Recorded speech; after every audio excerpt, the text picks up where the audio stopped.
بسم اللہ الرحمن الرحیم۔ سرکار دو عالم نور مجسم شاہ بنی آدم صلی اللہ تعالی علیہ وآلہ وسلم کا فرمان عالی شان ہے، جو بندہ میری ذات پر ایک مرتبہ درود پاک پڑھتا ہے اللہ تعالی اس پر 10 رحمتیں نازل فرماتا ہے، اور جو 10 مرتبہ درود پاک پڑھتا ہے اللہ تعالیٰ اس پر 100 رحمتیں نازل فرماتا ہے۔ اور فرمایا جو بندہ 100 مرتبہ درود پاک پڑھتا ہے اللہ تعالیٰ اس کی دونوں آنکھوں کے درمیان لکھ دیتا ہے کہ یہ بندہ نفاق اور جہنم کی آگ سے آزاد کر دیا گیا ہے۔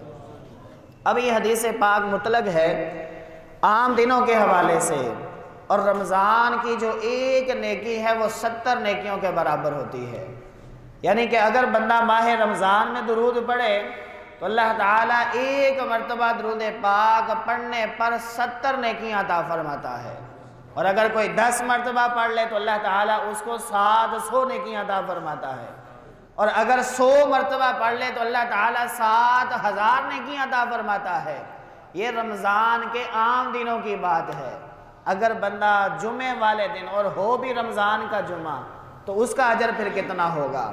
عام دنوں کا جو جمعہ ہے اس کی نیکی 70 نیکیوں کے برابر ہو جاتی ہے، تو جو جمعہ ماہ رمضان میں آ رہا ہے اگر اس میں بندہ نیکی کر لے تو رب تعالیٰ کتنا اجر عطا فرمائے گا۔ تو اس لیے ماہ رمضان کا کوئی بھی لمحہ ضائع نہ ہو، کوئی بھی گھڑی ضائع نہ ہو، ہر لمحہ ہر ساعت اللہ تعالیٰ کی عبادت میں گزارے۔ بالخصوص ماہ رمضان کا جو جمعہ المبارک ہوتا ہے اس جمعے کی کوئی گھڑی ضائع نہ ہو۔ ویسے تو عام رمضان کے دنوں میں ہر رات 10 لاکھ بندوں کو جہنم سے آزاد کر کے جنت کا پروانہ مل رہا ہے، اور جمعے والے دن اور جمعے کی جو رات گزر گئی، جمعے رات اور جمعے کی درمیانی رات، شب جمعہ اور جمعے والے دن ہر گھڑی کے اندر اللہ رب العالمین 10 لاکھ جہنمیوں کو جہنم سے آزاد کر کے جنت کا داخلہ عطا فرما رہا ہے۔ تو ہمیں اس کی کوئی بھی گھڑی ضائع نہیں کرنی، کسی بھی لمحے غفلت کا شکار نہیں ہونا۔ نبی پاک صلی اللہ تعالی علیہ وآلہ وسلم نے ارشاد فرمایا 2 چیزوں کے حوالے سے کبھی بھی تم اپنی زندگی کے اندر بھول نہ جانا۔ ارشاد فرمایا نمبر 1 جنت، نمبر 2 دوزخ۔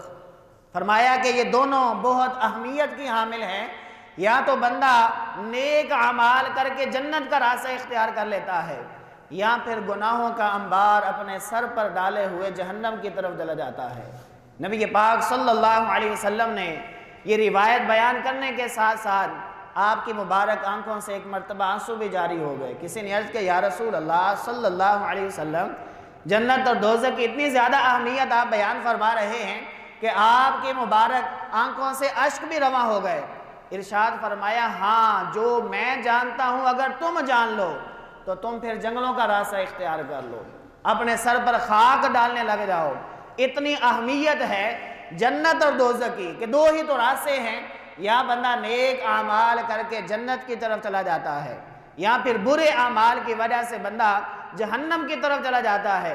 اور حضرت سیدنا انس بن مالک رضی اللہ تعالی عنہ فرماتے ہیں کہ میں نے اپنے بیٹے کو بہت ساری وصیتیں کی۔ ایک مرتبہ اپنے بیٹے کو وصیت کرتے ہوئے انہوں نے ارشاد فرمایا کہ اے بیٹا تم کہیں سفلہ نہ بن جانا۔ انہوں نے عرض کی ابا جان وہ سفلہ کیا ہوتا ہے؟ ارشاد فرمایا کہ وہ شخص جو اللہ سے نہ ڈرتا ہو وہی شخص سفلہ یعنی کہ بے وقوف ہوتا ہے۔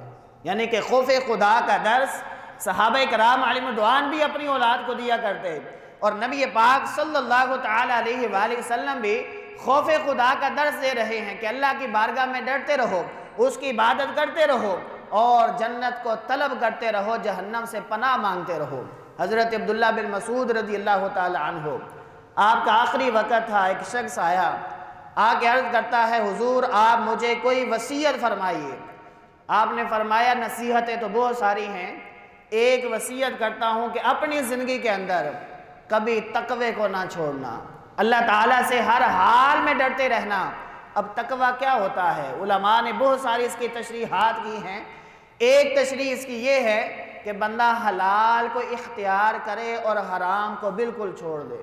جب بندہ حرام کو چھوڑ دے گا، حلال کو اپنا لے گا وہ متقی بن جائے گا، اور جو متقی ہے اس کے بارے میں قرآن مجید کے اندر جگہ جگہ اس کا مرتبہ بیان کیا گیا، اور فرمایا وَالْآخِرَةُ عِنْدَ رَبِّكَ لِلْمُتَّقِينَ، آخرت تو تیرے رب کے ہاں ہے ہی پرہیزگاروں کے لیے۔ اور دوسرے مقام پر ارشاد فرمایا وَلِمَنْ خَافَ مَقَامَ رَبِّهِ جَنَّتَانِ، جو اپنے رب کے حضور کھڑا ہونے سے ڈر گیا، اللہ تعالیٰ نے اس کے لیے 2 جنتیں تیار کر رکھی ہیں۔ تیسرے مقام پر ارشاد فرمایا اِنَّ الْمُتَّقِينَ فِي ظِلَالٍ وَعُيُونٍ، بے شک جو ڈرنے والے ہیں وہ سایوں کے اندر ہوں گے، اللہ تعالیٰ کا جو عرش ہے اس کے سائے میں ان کو جگہ دی جائے گی اور ان کو چشمے دیے جائیں گے۔ چوتھے مقام پر ارشاد فرمایا اِنَّ الْمُتَّقِينَ فِي جَنَّاتٍ وَعُيُونٍ، بے شک جو پرہیزگار ہیں ان کے لیے باغات ہیں اور چشمے ہیں۔ پانچویں مقام پر ارشاد فرمایا اِنَّ الْمُتَّقِينَ فِي مَقَامٍ أَمِينٍ، بے شک جو پرہیزگار ہیں، جو ڈرنے والے ہیں، ان کے لیے اللہ رب العالمین نے ایک ایسا مقام تیار کر رکھا ہے جس کے اندر امن ہی امن ہے۔ چھٹے مقام پر ارشاد فرمایا واللہ ولی المتقین، اللہ تعالیٰ پرہیزگاروں کا مددگار ہے۔ تو جس کا مددگار اللہ رب العالمین ہو وہ کیسے جہنم میں جا سکتا ہے؟ اس کے لیے تو جنت ہی جنت ہے۔ پھر متقین کے بارے میں 7ویں مقام پر ارشاد فرمایا ان اللہ یحب المتقین، بے شک اللہ تعالیٰ متقین کو پسند کرتا ہے، متقین سے محبت فرماتا ہے، ڈرنے والوں سے پیار کرتا ہے۔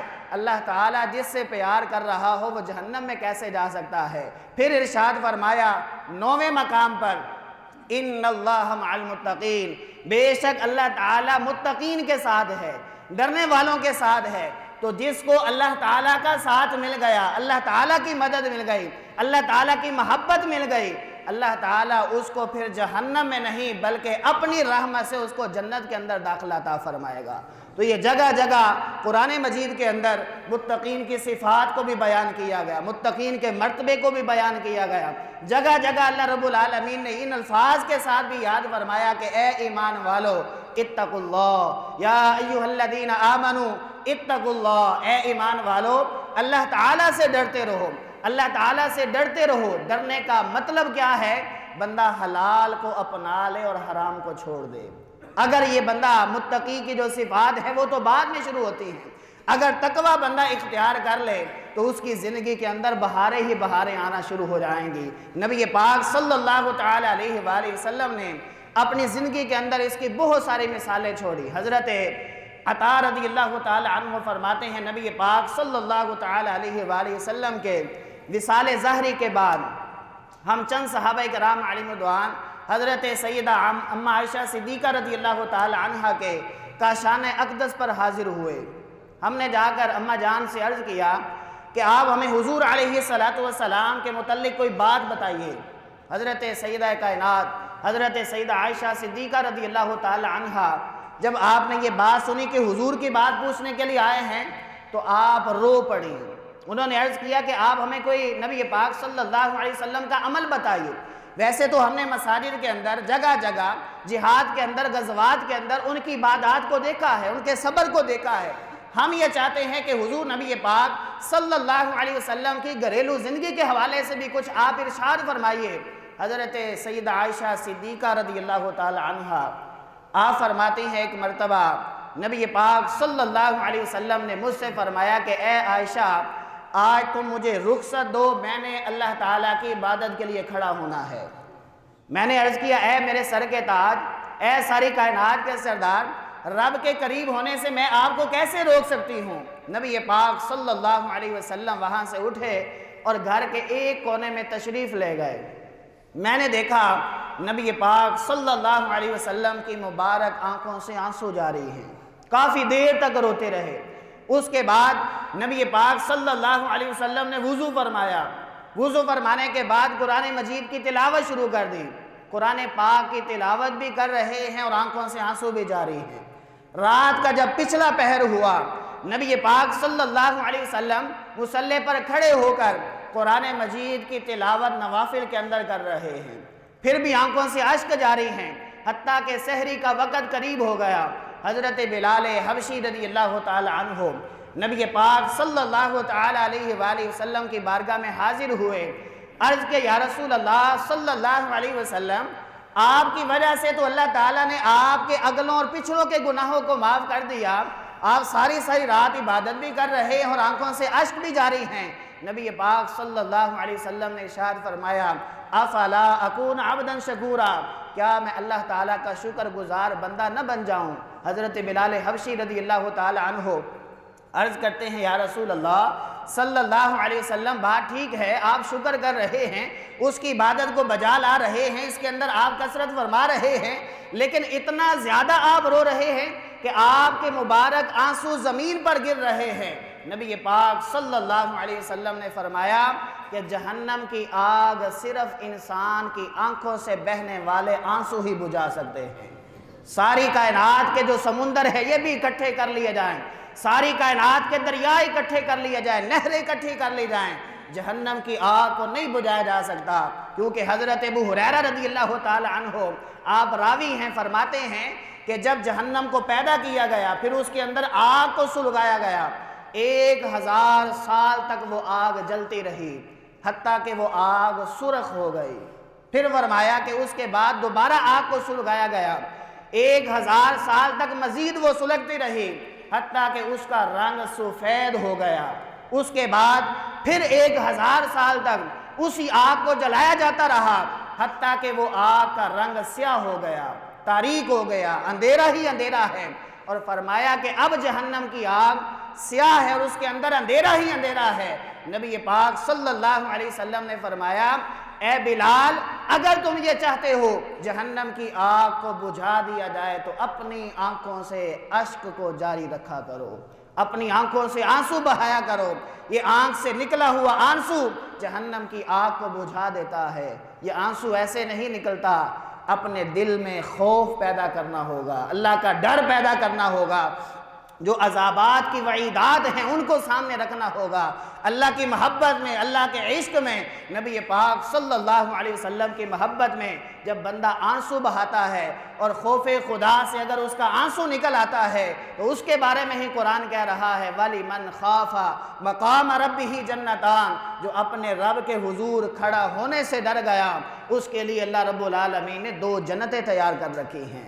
حالانکہ نبی پاک صلی اللہ علیہ وسلم عبادت نہ بھی کرتے تو آپ تو پوری کائنات کے سردار ہیں، آپ کی وجہ سے پوری کائنات کو تخلیق کیا گیا، جنت اور دوزخ، زمین و آسمان، سورج اور چاند، سب کچھ آپ کے لیے پیدا کیا، لیکن پھر بھی ساری رات عبادت کر رہے ہیں حتیٰ کہ پاؤں میں ورم آ جاتا، حتیٰ تورمت قدماہ، نبی پاک صلی اللہ علیہ وسلم اتنی عبادت کرتے ہیں حتیٰ کہ آپ کے مبارک قدم بھی سوج جایا کرتے تھے۔ کئی انبیاء کرام علیہ السلام کے بارے میں ملتا ہے، حالانکہ اللہ تعالیٰ کا ہر نبی معصوم ہے، گناہوں سے وہ پاک ہیں، وہ گناہ کر ہی نہیں سکتے، لیکن پھر بھی ساری رات عبادت۔ حضرت یحییٰ علیہ السلام آپ کے بچپن کا واقعہ ہے کہ چھوٹی سی عمر میں جب آپ واعظ و نصیحت کے لیے کہیں پر جاتے، جب بھی آپ واعظ سنتے اور اس واعظ کے اندر حساب کتاب یا جہنم یا قبر کا ذکر ہوتا، آپ اتنا روتے کہ آپ کی مبارک جسم بھی تر ہو جاتا حتیٰ کہ زمین پر آپ کے آنسو گرا کرتے۔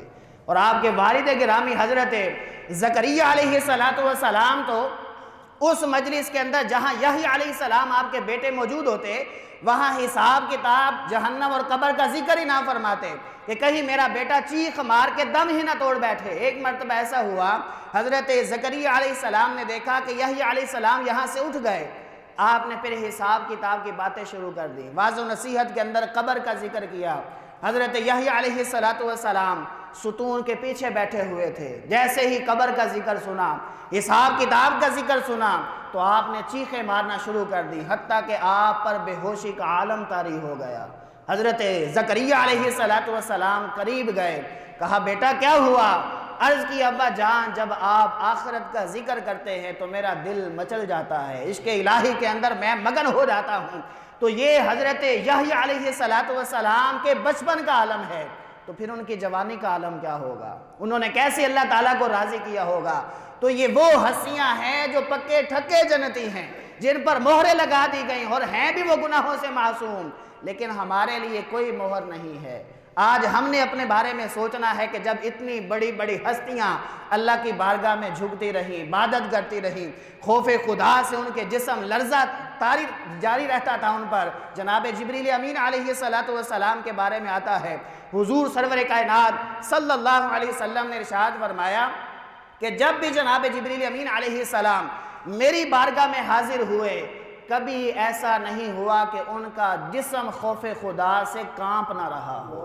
جب بھی آئے ان کا جسم کانپ رہا ہوتا تھا۔ ایک مرتبہ میں نے پوچھ لیا، اے جبرائیل تو جب بھی آتا ہے تیرا جسم کانپ رہا ہوتا ہے؟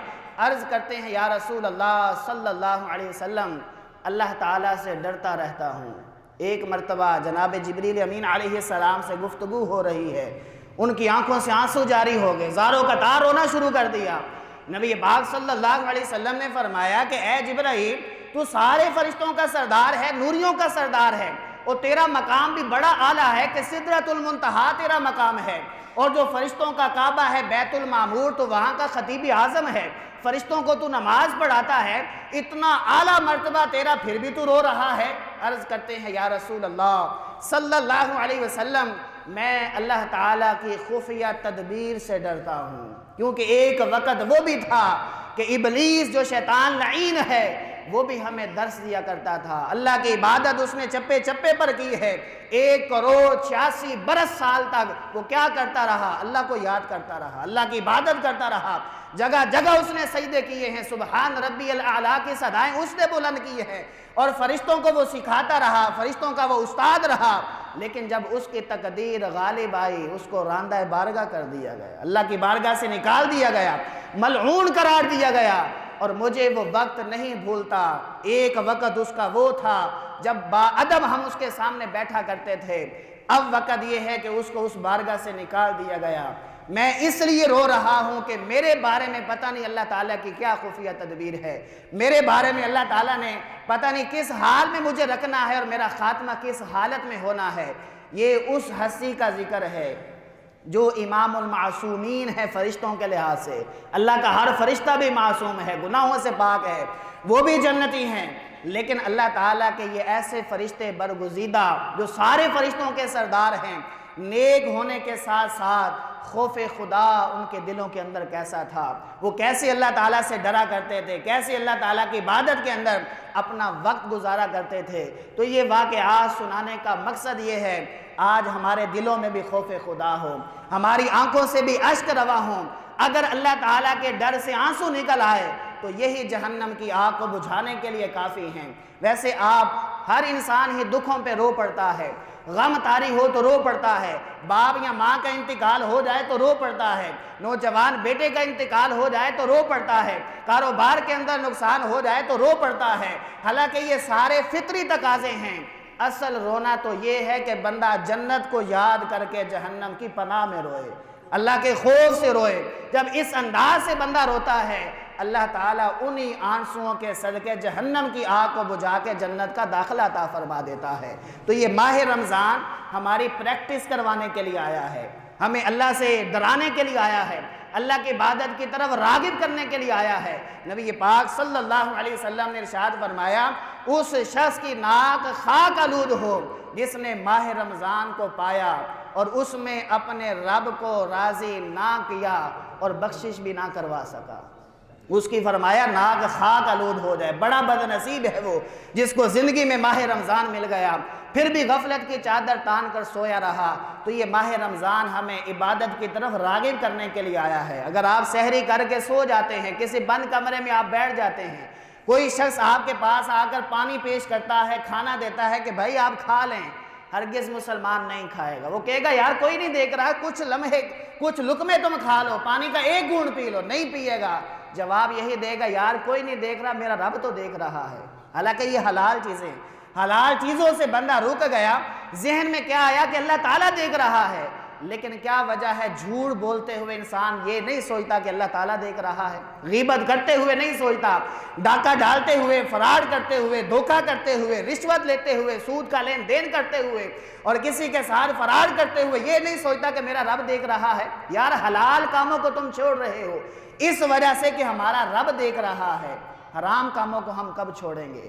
ماہ رمضان ہمیں ترغیب دے رہا ہے، ماہ رمضان نے بروز قیامت شفاعت کرنی ہے، اس کو اچھے انداز سے گزاریں۔ اور قرآن نے خود کہہ دیا ایام معدودہ، گنتی کے چند دن ہیں، یہ ایسے آتا ہے اور فراٹے بڑھتا ہوا اس کا وقت گزر جاتا ہے، پکڑنے سے اس کو نہیں پکڑا جاتا۔ کہیں غفلت کے اندر ہمارے یہ ایام نہ گزر جائیں، ہماری راتیں بھی قیام کے اندر ہوں، ہمارے دن بھی روزے کی حالت میں ہوں، اور ساتھ ہم قرآن مجید کی تلاوت بھی کرتے رہیں، نیکیاں کرتے رہیں، اپنے آپ کو گناہوں سے باز رکھیں۔ اللہ رب العالمین کے بارگاہ میں دعا ہے جو کو سن عمل کی توفیق عطا فرمائے۔